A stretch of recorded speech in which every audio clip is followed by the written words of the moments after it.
નમસ્કાર. નવપ્રવાહ ગુજરાત ન્યૂઝમાં આપનું હાર્દિક સ્વાગત છે. વડોદરા શહેરના ગેરકાયદેસર દારૂની હેરાફેરી અટકાવવા પોલીસ દ્વારા સતત અને સખત કાર્યવાહી કરવામાં આવી રહી છે.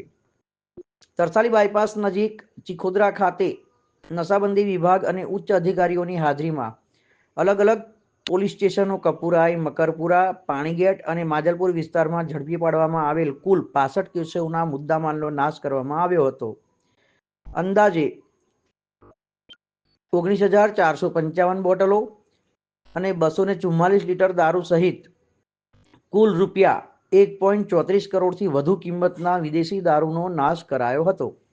પોલીસે જણાવ્યું હતું કે બુટલેગરો સામે આવી કાર્યવાહી આગળ પણ સતત ચાલુ રહેશે.